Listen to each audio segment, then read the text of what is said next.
La saison 2024 à 2025 a été riche en rebondissements, explosions de talent et grandes désillusions. Entre les buts spectaculaires de Mbappé à Madrid, la renaissance inattendue de Dembélé à Paris et la montée fulgurante de Lamine Yamal à seulement 17 ans, jamais la course au Ballon d'Or n'a été aussi ouverte, aussi disputée, aussi passionnante. Aujourd'hui, on te dévoile le classement des 15 favoris pour le Ballon d'Or 2025, basé sur leurs performances exceptionnelles en club et sur la scène européenne. Qui va succéder à Rodri? Qui va briller? Qui va chuter? Accroche-toi, car ce classement va te surprendre. Mais avant de vous dévoiler tout, abonnez-vous à ma chaîne et activez la cloche de notification. C'est fait? Alors, commençons.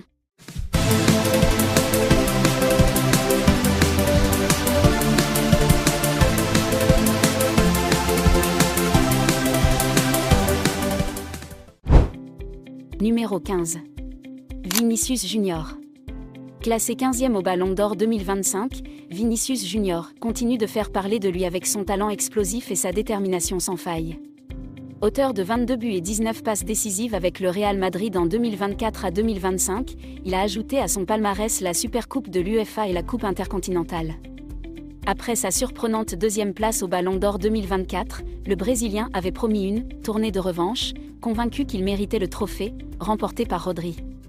Si sa première moitié de saison a été impressionnante, avec des prestations étincelantes et une puissance offensive incomparable, l'année 2025 ne lui a pas souri comme il l'espérait. Malgré quelques éclairs de génie et une Coupe du Monde des clubs aboutie, cela n'a pas suffi à le maintenir dans le top 10. Vinicius reste cependant une menace constante pour les défenses et un candidat naturel aux plus hautes distinctions dans les années à venir. Numéro 14. Robert Lewandowski. En 2024 à 2025, Robert Lewandowski a signé une saison remarquable avec 44 buts et 5 passes décisives, guidant le FC Barcelone vers un triplé national avec la Liga, la Copa del Rey et la Supercopa de España. À 36 ans, alors que beaucoup pensaient que sa quête du Ballon d'Or était terminée après son absence parmi les nominés en 2024, il a su renaître sous les ordres d'Hansi Flick, son ancien coach au Bayern Munich. Même si certains de ses coéquipiers sont plus spectaculaires, Lewandowski a prouvé qu'il restait l'un des meilleurs numéro 9 d'Europe. Son retour au plus haut niveau relance sa candidature au Ballon d'Or et pourrait bien le réinstaller dans le top 10 en 2025. Numéro 13. Harry Kane. Harry Kane a enfin brisé la malédiction des trophées en soulevant la Bundesliga avec le Bayern Munich, mettant fin à une longue attente qui avait jusque-là marqué sa carrière. Avec 43 buts et 13 passes décisives en 2024 à 2025, l'attaquant anglais de 31 ans a prouvé qu'il n'avait rien perdu de son flair de buteur.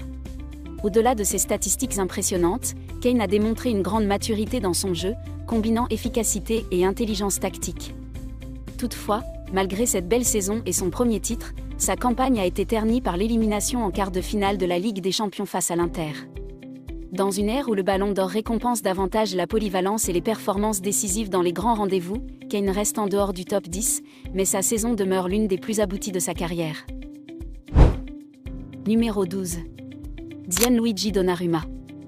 Gianluigi Donnarumma a marqué la saison 2024 à 2025 de son empreinte en étant l'un des artisans majeurs du quadruplé historique du Paris Saint-Germain, Ligue 1, Coupe de France, Trophée des Champions, surtout, Ligue des Champions.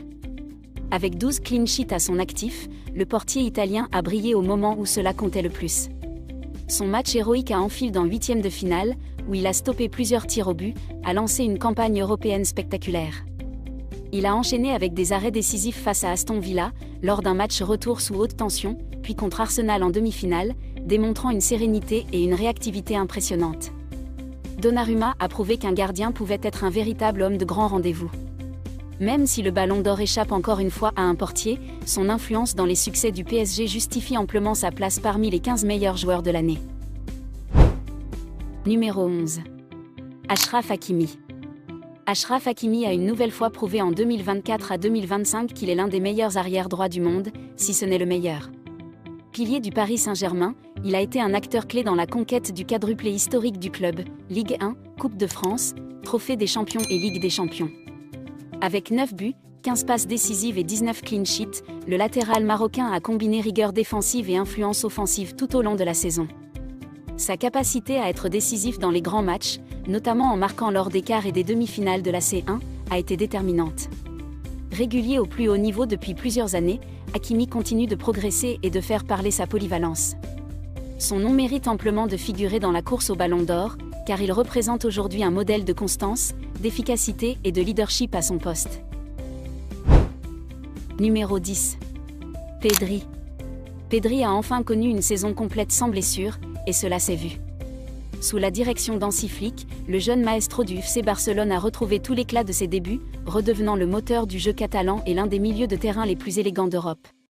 Bien que ses statistiques brutes 6 buts et 9 passes décisives ne sautent pas aux yeux, son influence sur le jeu a été immense, dictant le tempo des matchs avec une maîtrise technique impressionnante et une vision de jeu hors pair. Sa prestation exceptionnelle en finale de la Coupe du Roi a renforcé son statut de leader technique de l'équipe. Grâce à lui, le Barça a remporté un triplé national, Liga, Copa del Rey, Supercoupe d'Espagne, une réussite qui le propulse dans le top 10 du Ballon d'Or. Numéro 9. Lautaro Martinez. Lautaro Martinez a connu une saison 2024 à 2025 en dents de scie, mais sa régularité offensive et son leadership lui ont permis de rester dans le top 10 du Ballon d'Or. Avec 25 buts et 8 passes décisives, l'attaquant argentin a été l'un des piliers de l'Inter tout au long de la saison. Pourtant, tout ne s'est pas déroulé comme prévu pour les Nerazzurri. Après avoir longtemps rêvé d'un triplé historique, ils ont finalement perdu la main en Serie A au profit de Naples et ont été éliminés en demi-finale de la Coppa Italia par leur rival, l'AC Milan. La situation semblait empirer lorsque Lautaro est sorti blessé à la mi-temps du match aller contre le Barça en Ligue des Champions. Mais fidèle à sa réputation de battant, il est revenu à peine une semaine plus tard pour aider son équipe à se qualifier une nouvelle fois en finale de C1, mais malheureusement il a perdu en finale. Numéro 8. Kylian Mbappé. Kylian Mbappé a entamé sa première saison avec le Real Madrid sous de grands projecteurs et une immense attente, mais tout ne s'est pas déroulé comme prévu pour la superstar française. Malgré cela, ses statistiques individuelles sont impressionnantes, 45 buts et 5 passes décisives toutes compétitions confondues, un rendement digne des plus grands. Cependant, la suite a été plus amère. Le club madrilène a été éliminé de la Ligue des Champions par Arsenal, a perdu la finale de la Copa del Rey face à Barcelone, et a vu le titre de Liga lui échapper au profit de son éternel rival. Son rêve de Ballon d'Or devra encore attendre, mais avec un soulier d'or européen quasiment en poche, Mbappé continue de prouver qu'il fait partie des meilleurs buteurs de sa génération. Numéro 7. Vitinha. Vitinha a confirmé cette saison qu'il n'était plus une surprise, mais bien un pilier essentiel du Paris Saint-Germain. Avec 7 buts et 5 passes décisives, le milieu portugais a brillé par son influence dans l'entrejeu, orchestrant le jeu parisien avec une maturité impressionnante. Après avoir déjà surpris en figurant parmi les nominés au Ballon d'Or l'an dernier, sa place dans la liste de 2025 ne fait cette fois presque aucun doute. Il a été déterminant lors du parcours exceptionnel du PSG en Ligue des Champions, notamment face à Liverpool, Aston Villa et Arsenal, et a su faire oublier son pénalty manqué en demi-finale retour grâce à une performance décisive lors de la finale. Vainqueur de la Ligue 1, de la Coupe de France, du Trophée des Champions et de la Ligue des Champions, Vitinha s'est imposé comme l'un des meilleurs milieux de terrain d'Europe cette saison. Numéro 6. Kvicha Kvaratskhelia. Kvicha Kvaratskhelia a une nouvelle fois démontré qu'il était bien plus qu'un simple ailier spectaculaire. Avec 13 buts et 11 passes décisives cette saison, ses statistiques, bien que solides, ne traduisent pas totalement son impact sur le jeu du PSG. L'international géorgien a été un véritable dynamiteur sur le flanc gauche, capable de faire basculer un match sur une accélération ou un geste technique. Décisif lors des moments clés, notamment avec un but mémorable contre Aston Villa en quart de finale de Ligue des Champions, il a largement contribué à la belle saison des Parisiens, qui ont remporté la Ligue 1 et la Coupe de France, tout en atteignant la finale européenne. Après avoir brillé également sous les couleurs de Naples en début de saison, une nouvelle nomination au Ballon d'Or semble désormais presque acquise pour Kvaratskhelia. Numéro 5. Désiré Doué. Désiré Doué a marqué les esprits en 2024 à 25 avec une saison exceptionnelle sous les couleurs du Paris Saint-Germain. Auteur de 13 buts et 15 passes décisives, il s'est imposé comme l'un des moteurs offensifs de l'équipe de Luis Enrique. Mais ce qui le propulse réellement parmi les favoris pour une première nomination au Ballon d'Or, c'est sa performance magistrale en finale de la Ligue des Champions, où il a inscrit un doublé et délivré une passe décisive, scellant la victoire du PSG. Déjà brillant lors des huitièmes de finale, Doué a su répondre présent dans les moments clés, éclipsant même des coéquipiers aux statistiques plus flatteuses comme Barcola. À seulement 19 ans, il semble promis à un avenir doré, et cette saison pourrait bien être le point de départ d'une reconnaissance mondiale. Numéro 4. Mohamed Salah.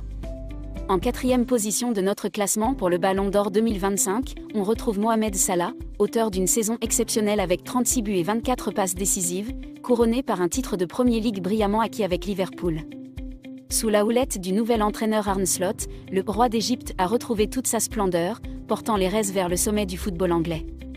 Sa signature d'un nouveau contrat de 2 ans a dissipé les doutes sur son avenir et renforcé son statut de légende du club. Malgré cela, à 32 ans, il continue d'écrire l'histoire et reste le candidat africain le plus sérieux pour succéder à George Weah, dernier Ballon d'Or africain en 1995. Un sacre de Salah marquerait un moment historique pour le continent. Numéro 3. Raphinha. En 3e position de ce classement du Ballon d'Or 2025, Raphinha s'impose comme la révélation inattendue mais incontestable de la saison. Avec 39 buts et 25 passes décisives, le Brésilien a tout simplement explosé les compteurs, jouant un rôle central dans le triplé national du FC Barcelone, Liga, Copa del Rey et Supercoupe d'Espagne. Alors qu'il était proche d'un départ l'été dernier, notamment en raison de l'intérêt du club pour Nico Williams, l'ancien ailier de Leeds United a répondu sur le terrain, faisant taire les doutes et s'affirmant comme le leader offensif de l'équipe d'Hansi Flick. S'il n'a pas encore la notoriété mondiale de certains de ses rivaux, ses statistiques et ses titres pourraient bien lui ouvrir grand les portes du podium du Ballon d'Or, voire créer la surprise absolue en cas de victoire. Numéro 2. Lamine Yamal. En 2e position, Lamine Yamal confirme qu'il n'est pas simplement un phénomène précoce, mais bien un sérieux prétendant au Ballon d'Or, à seulement 17 ans. Avec 19 buts et 26 passes décisives, le jeune prodige du FC Barcelone a été un artisan majeur du triplé national, Liga, Copa del Rey et Supercoupe d'Espagne. Ce qu'il réalise à son âge est tout simplement historique. Aucun joueur n'a remporté le Ballon d'Or avant ses 21 ans depuis près de 70 ans, mais Yamal semble destiné à briser ce record, tant il impressionne par sa maturité, sa créativité et sa constance au plus haut niveau. Si certains de ses coéquipiers comme Raphinha ou Pedri ont également brillé, de nombreux experts le considèrent comme le joueur le plus impressionnant de la Liga cette saison. Et après sa démonstration en demi-finale de Ligue des Champions contre l'Inter, il est devenu le visage de l'avenir du football mondial. Numéro 1. Ousmane Dembélé. En première position, Ousmane Dembélé signe tout simplement la meilleure saison de sa carrière et probablement la plus aboutie pour un joueur du PSG depuis plusieurs années. Avec 35 buts et 13 passes décisives, l'ailier français a été le moteur offensif d'un Paris Saint-Germain conquérant, qui a réalisé un quadruplé historique, Ligue 1, Ligue des Champions, Coupe de France et Trophée des Champions. Après des années marquées par les blessures, les doutes et les critiques, Dembélé a enfin répondu aux attentes, et de la plus belle des manières. Il a brillé dans les grands rendez-vous, buteur décisif à Anfield contre Liverpool, puis à l'Émirate face à Arsenal, menant son équipe vers le sommet de l'Europe. Sous les ordres de Luis Enrique, il a non seulement explosé sur le plan statistique, mais surtout gagné en régularité et en maturité. À 28 ans, il est enfin devenu le joueur que tout le monde espérait. Si le Ballon d'Or 2025 devait récompenser la montée en puissance, l'impact collectif et les performances dans les grands matchs, alors Ousmane Dembélé mérite largement de soulever le trophée cette année. Voilà, c'était notre classement des 15 favoris pour le Ballon d'Or 2025. Des joueurs confirmés aux jeunes prodiges, cette saison a prouvé que tout peut arriver dans le monde du football. Mais maintenant, la parole est à vous. Dites-nous en commentaire, qui mérite vraiment de remporter le Ballon d'Or cette année ? Est-ce que Dembélé doit enfin être couronné ? Mbappé a-t-il été sous-estimé ? Ou Lamine Yamal va-t-il marquer l'histoire à seulement 17 ans ? Aimez la vidéo, abonnez-vous et activez la cloche pour ne rien manquer des prochaines vidéos sur le football, les classements, les analyses, et bien plus encore. Merci d'avoir regardé, et à très vite pour une nouvelle vidéo passionnante.